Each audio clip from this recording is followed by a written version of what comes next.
अरे सुमन, ये माँ बर्तन क्यों मांज रही थी? तुमसे माँ के 2 बर्तन भी मांजे नहीं जाते?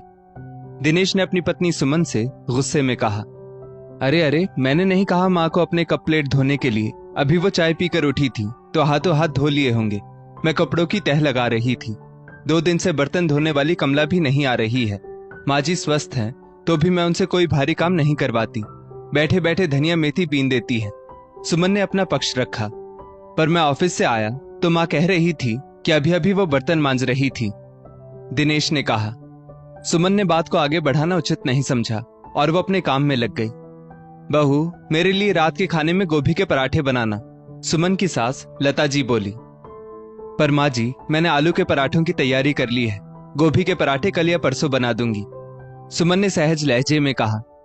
ऐसा करो दिनेश, मेरा टिकट करवा दो छोटे के घर का। यहाँ तो तुम्हारी पत्नी को मेरे लिए 2 पराठे बनाना भी अखरता है। छोटे के घर में नौकर चाकर कुक सबकी व्यवस्था है। यहाँ तो अपने बर्तन खुद धोकर भी अपनी पसंद का खाना नसीब नहीं होता, लता जी फिर बोली। सुमन सुमन, माँ के लिए आलू के पराठों के साथ साथ 2 गोभी के पराठे भी बना देना, दिनेश ने कहा।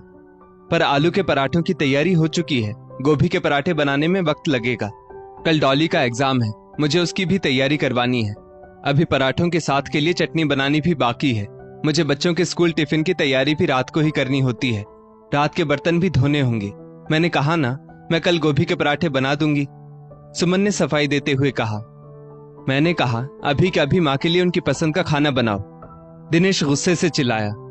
ना चाहते हुए भी सुमन ने गोभी के पराठे बनाए। रात 12 बजे तक उसके सारे काम चलते रहे। दिनेश परिवार का बड़ा बेटा था। उसके परिवार में माँ लता जी, पत्नी सुमन, 2 बच्चे, 1 बेटा और 1 बेटी। उसके छोटे भाई अजय का परिवार बड़े शहर मुंबई में रहता है। अजय एक मल्टीनेशनल कंपनी में बड़े पैकेज के साथ ऊंची पोस्ट पर है। उसके परिवार में उसकी पत्नी आरोही और 1 बेटा है। माँ लता जी रहती तो अधिकतर समय दिनेश के साथ, पर कुछ समय के लिए छोटे बेटे के पास भी आती जाती रहती। इसके अलावा दिनेश की एक शादीशुदा बहन रचना है, जो अपने ससुराल से अलग अपने पति और बच्चों के साथ रह रही है।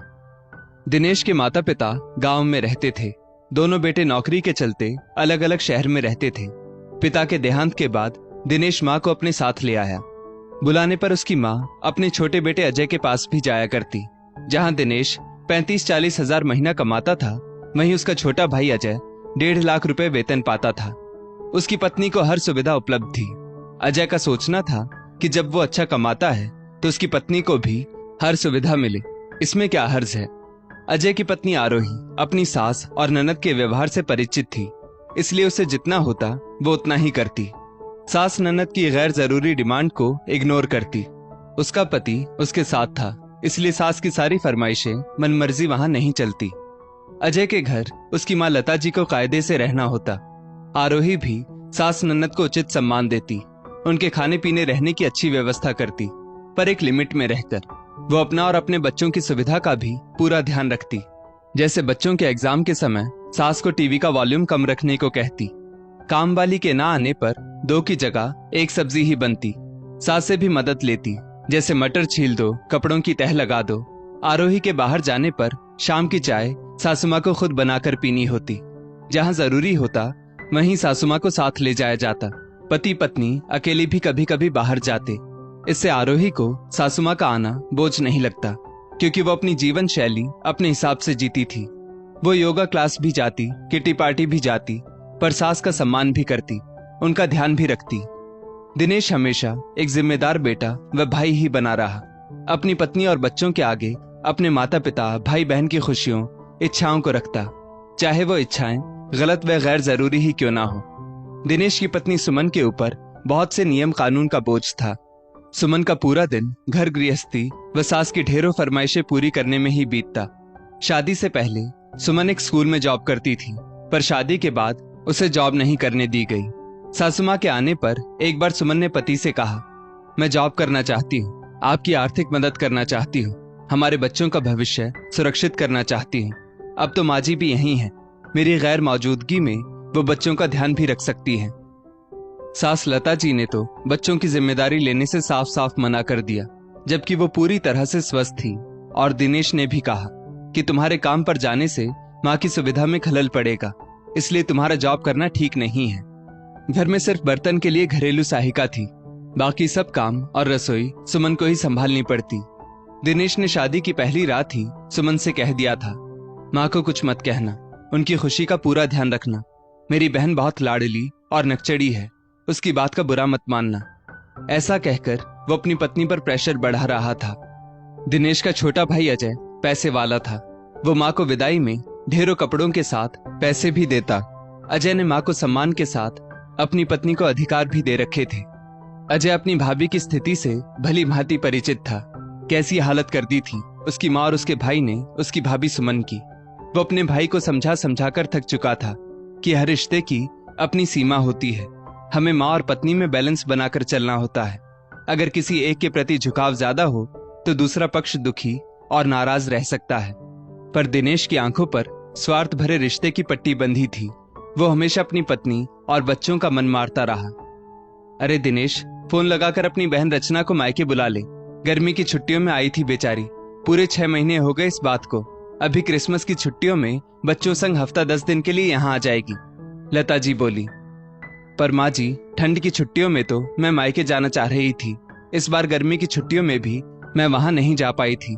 पहले महीने भर के लिए दीदी आई थी, फिर आपकी तबीयत खराब हो गई थी, तो मायके जाना तो मेरा रह ही गया था। इसलिए हफ्ते भर के लिए मैं बच्चों को लेकर मायके जाना चाहती हूँ, सुमन ने आत्मविश्वास के साथ कहा। अब मेरी बेटी का आना जाना भी गिनने लगी हो तुम बहू। तुम्हें जहां जाना हो जाओ, पर मेरी बेटी को तो मैं मायके जरूर बुलाऊंगी, लता जी बोली। माँ का इतना बोलना था कि दिनेश ने सुमन का मायके जाना ही कैंसिल कर दिया और अपनी माँ की खुशी के लिए उसने अपनी बहन को मायके बुला लिया। ननद के आने से सुमन के लिए स्थिति और ज्यादा खराब हो गई। माँ बेटी मिलकर बहू को परेशान करने का एक भी मौका नहीं छोड़ती, क्योंकि जब पति ही परेशानी ना समझे तो बाकी सबकी हिम्मत और बढ़ जाती है। दिनेश नहीं समझता था कि पत्नी भी जीवन का जरूरी हिस्सा है, ताउम्र का रिश्ता है। उसे पति के सहारे और वक्त की जरूरत होती है। भाभी, आज पनीर चिली, चाउमीन और मंचूरियन बनाना, ननद रचना ने सुमन से फरमाइश की। ठीक है, लेकिन पनीर और कॉर्नफ्लावर बाजार से लाना होगा। क्या आप स्कूटी से पास की दुकान से ले आएंगी प्लीज? तब तक मैं सब सब्जियां चॉप करती हूँ, सुमन बोली। बहू, कितनी कामचोर होती जा रही हो तुम। अपनी ननद से सामान लाने को कह रही हो, फटाफट सारा सामान तुम ही लेकर आओ, लता जी कुछ जोर से बोली। सुमन के सिर पर बहुत काम था, ऊपर से सास ननद का ऐसा रवैया। वो जानती थी कि उसके जरा सा कुछ बोलने पर भी घर में क्लेश हो जाता है। इसलिए सुमन ने खुद ही स्कूटी की चाबी ली और सामान लेने निकल गई। मन में चलती उथल पुथल और ध्यान भंग होने से उसका एक्सीडेंट हो जाता है। उसने जैसे तैसे अपने पति को फोन किया। दिनेश उसे अस्पताल लेकर गया, जहां उसके दाहिने पैर में मेजर फ्रैक्चर बताया गया, जिसे ठीक होने में कम से कम 2 महीने लग ही जाएंगे। सुमन हॉस्पिटल में थी, पर उसकी असली परीक्षा तो घर आने पर शुरू होनी थी। एक्सीडेंट वाले दिन ही दिनेश की बहन रचना उससे कहती है, भैया, मैं अपने ससुराल जा रही हूँ, वहां मेरी सास की तबीयत भी ठीक नहीं है। पर तुम तो 10 दिनों के लिए यहाँ आई थी, अभी तो 3-4 दिन ही हुए हैं तुम्हें यहाँ आए हुए। वैसे भी तुम तो अपनी सास से अलग रहती हो, तुम्हारी देवरानी ही संभालती है तुम्हारी सास को। तुम्हारी भाभी के पाँव में फ्रैक्चर आया है, ऐसे समय में हफ्ता भर तो रुक जाओ, यहाँ रसोई और बच्चों को संभाल लो, तब तक मैं किसी खाना बनाने वाली की व्यवस्था करता हूँ। पर रचना ने अपने भाई की एक ना मानी और काम से बचने के लिए मुश्किल घड़ी में भाई को छोड़ अपने ससुराल चली गई। बेटा, मेरी भी टिकट बनवा दे, मैं भी छोटे के घर चली जाती हूँ। कब से बुला रही है मुझे छोटी बहू। अब यहाँ बड़ी बहू तो मेरी सेवा करने से रही और मुझसे ना होगी बहू की चाकरी, लता जी बोली। पर माँ, मैं 1-2 दिन में खाना बनाने वाली का इंतजाम कर लूंगा, बस आप बच्चों को संभाल लेना। घरेलू सहायिका पर भी तो ध्यान देना होगा, काम सही से हो रहा है या नहीं, खाने में क्या बनेगा, रसोई में सामान कहाँ रखा है। आप रुक जाती तो सही रहता, दिनेश बोला। तू टिकट बनवा रहा है या मैं छोटे को ही फोन करके बुला लूं मुझे ले जाने के लिए, लता जी ने जोर देते हुए कहा। थोड़ी देर बाद दिनेश के फोन पर उसके छोटे भाई का फोन आता है। भैया, भाभी की ऐसी हालत में भी माँ कह रही है कि मुझे यहाँ से ले जाओ। बहन तो पहले ही जिम्मेदारियों से बचने के लिए अपने ससुराल लौट गई। जिस भाभी ने पिछले 10 सालों से पूरे परिवार को संभाला है, आज सब मिलकर उन्हें नहीं संभाल पा रहे हैं। हमारी माँ इतनी भी लाचार नहीं है कि बच्चों की देखभाल ना कर सके। पिछले साल उन्होंने पूरी 84 कोस की ब्रज यात्रा पैदल की थी।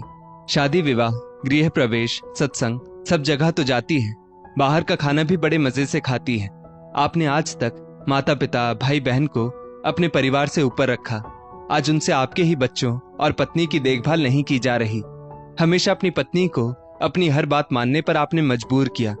माँ की गलत बात को भी तवज्जो दी। आज जब आपकी पत्नी और बच्चों को जरूरत है मदद की तो सब साथ छोड़ रहे हैं। भैया, अगर आप ऐसा ही करते रहे तो भविष्य में आपकी शादीशुदा जिंदगी में बहुत मुश्किलें आ सकती हैं। रिश्तों में बैलेंस बनाकर चलिए। आप माँ को मेरे यहाँ भेज दीजिए।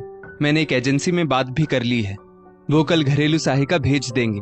अब आपका फर्ज है भाभी और बच्चों को संभालना। माँ और पत्नी में संतुलन बनाना बहुत जरूरी है। दोनों को अपने हिस्से का प्यार और समय दीजिए। छोटे भाई अजय ने दिनेश को समझाया।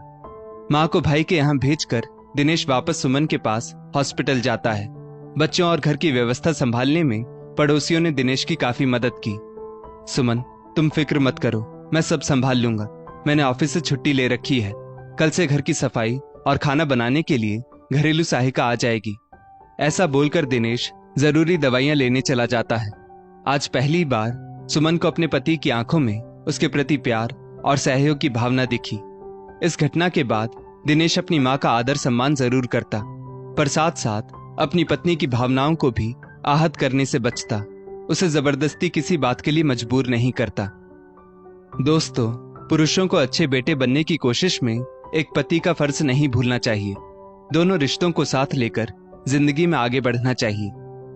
इस स्टोरी को लेकर आपकी क्या राय है, नीचे कमेंट करके जरूर बताइएगा। और ऐसी ही और भी बेहतरीन वीडियोस के लिए हमारा पेज जरूर फॉलो करें। धन्यवाद।